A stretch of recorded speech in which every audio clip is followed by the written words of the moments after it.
आज हम AAS यानी कि एंगल साइड नाम की जो प्रॉपर्टी है इसको हम लोग पढ़ेंगे। तो इस क्वेश्चन ये AAS जो है इसको हम एग्जांपल नंबर 3 से समझेंगे। तो एग्जांपल नंबर 3 एंगल साइड पर डिपेंड है। तो इस क्वेश्चन में ये जो है फिगर दी गई है कि AB जो है वो CD के पैरेलल है। अगर ये दो लाइंस पैरेलल दे रखी हैं तो इसका मतलब है कि ये दिख रही है तो ये ट्रांसवर्सल होगी इन दोनों लाइंस की, और जो BC है ये भी ट्रांसवर्सल होगी इन्हीं दोनों की। अगर ट्रांसवर्सल है तो इसका मतलब क्या हुआ कि अल्टरनेट इंटीरियर एंगल बनेंगे। ये जिस तरह से Z बन जा रहा है और यहाँ से B पर जो एंगल होगा वो और C के बराबर होगा, तो ये चीज़ें हमें गिवन हो जाती हैं। तो यहाँ पर AB और CD, ये AB हुआ और ये CD हुआ, ये पैरेलल है। और कहा गया है कि AD का मिड पॉइंट है अगर AD का मिड पॉइंट है तो कोई भी अगर मिड पॉइंट होता है तो वहाँ पर हमारी दो साइडें बराबर हो जाती हैं। तो ये चीज़ें हमें गिवन है।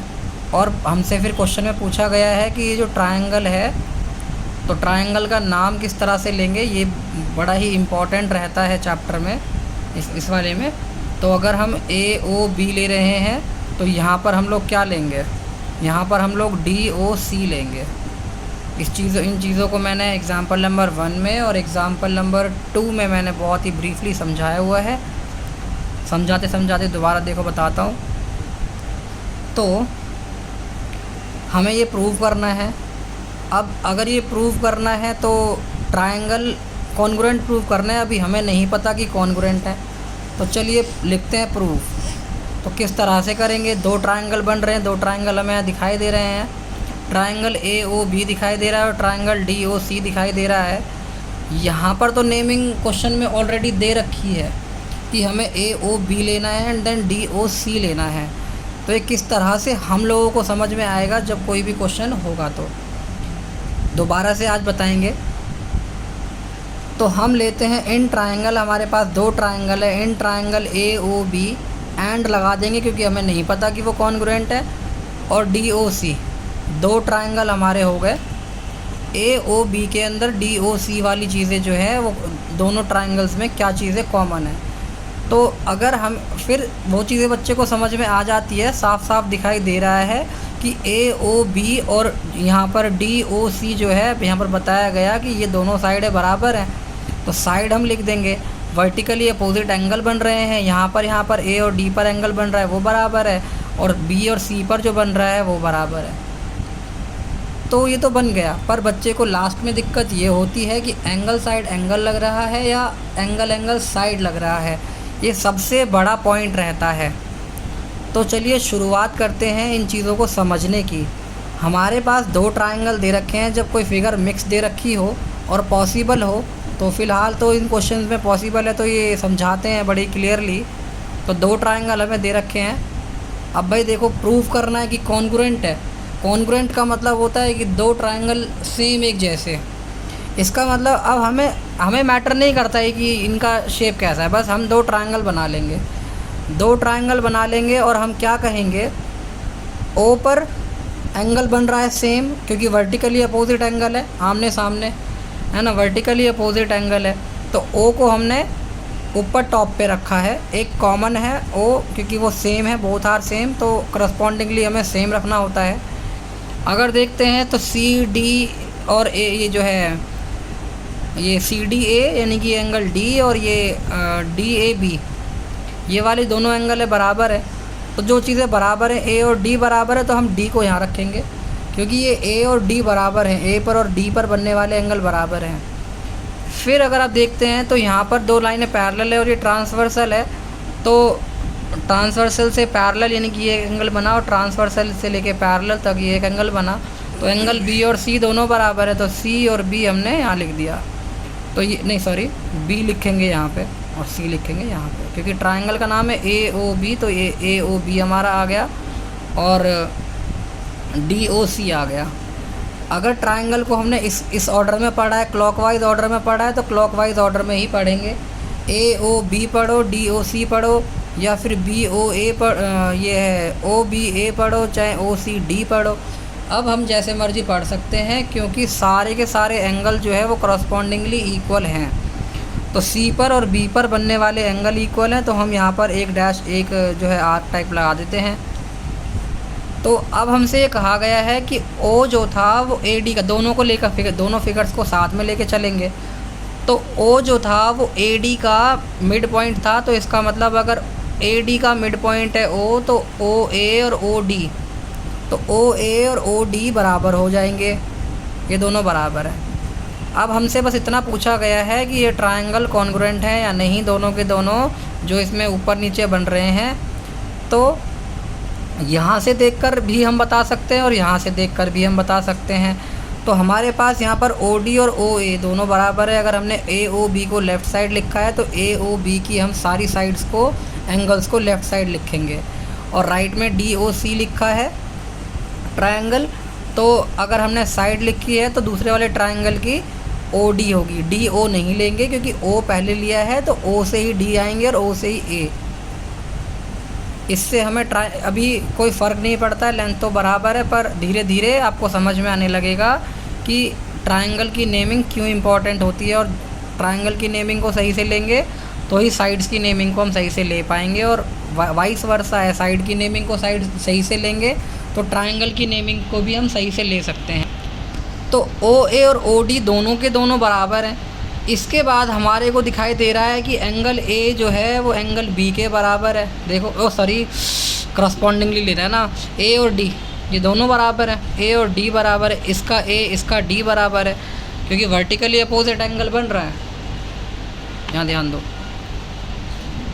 एंगल डी और एंगल ए दोनों वर्टिकली अपोजिट एंगल है, तो इसका डी इसका ए के बराबर होगा, दोनों बराबर हो गए। फिर बी और सी दोनों बराबर है, सी और बी दोनों बराबर है, तो सी को यहाँ लिखूँ या बी को यहाँ लिखूँ, सी। तो ठीक है भाई, angle B is equal to angle C, क्योंकि बी जो है सी के बराबर है। अब ये दिखाई तो दे रहा है कि अगर हम देखते हैं कि एंगल साइड एंगल या एंगल एंगल साइड, ये लिटिल बिट कन्फ्यूजिंग लगता है। तो एंगल साइड एंगल कब लगता है? जब देखो ये एंगल हुआ, ये साइड हुई और ये एंगल हुआ। साइड कौन सी साइड? वो साइड जो हमें गिवन होती है। क्या हमें बोला है कि ए बी और डी सी बराबर हैं? क्या हमसे बोला गया है? बिल्कुल नहीं बोला गया है। तो हमसे जो बोला गया है वो दे रखा है कि ओ ए और ओ डी बराबर है, यानी कि ओ ए और ओ डी बराबर है। तो एंगल साइड एंगल वहाँ लगता है जो गिवन साइड पर दोनों एंगल बने। यहाँ पर ये गिवन साइड हमारी ओ ए है और यहाँ पर ओ डी है।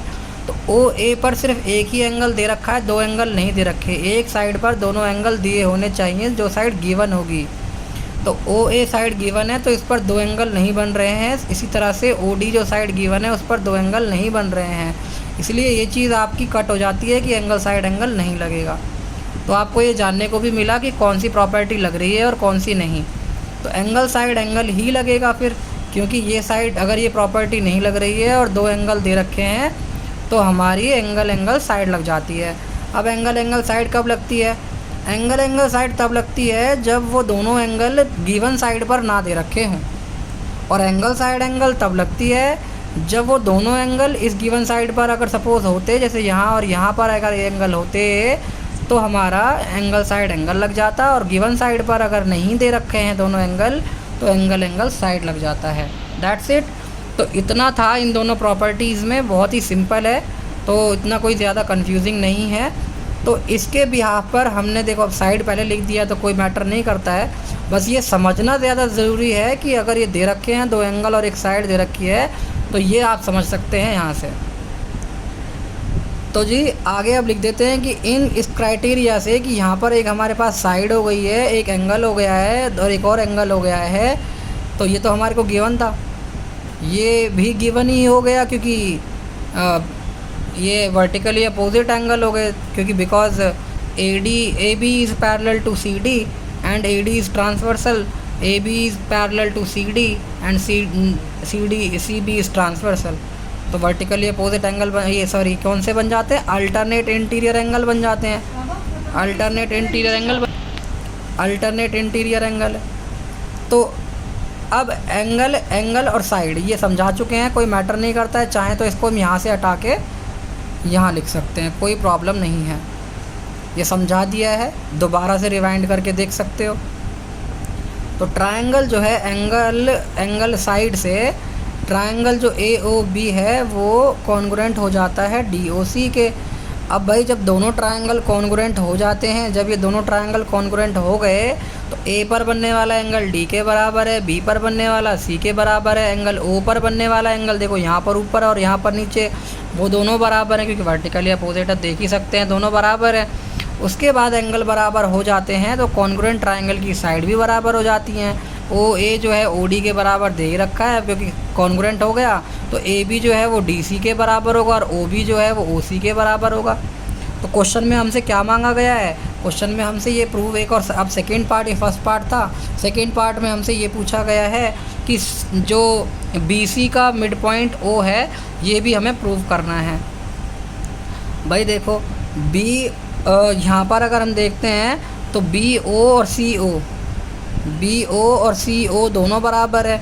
इसका मतलब BO और CO अगर दोनों बराबर है, वो क्यों बराबर है? क्योंकि वो O पॉइंट जो है वो दोनों के बीच में कॉमन है, दैट्स वाई वो दोनों बराबर हो गए, क्योंकि O जो है वो BO और CO दोनों में कॉमन है। सो O is the mid point of BC, that's it. इतना था एंगल साइड एंगल, और वीडियो को काफ़ी मैंने एक्सप्लेन करके पढ़ा है। नॉइज़ को प्लीज़ थोड़ा सा इग्नोर करें।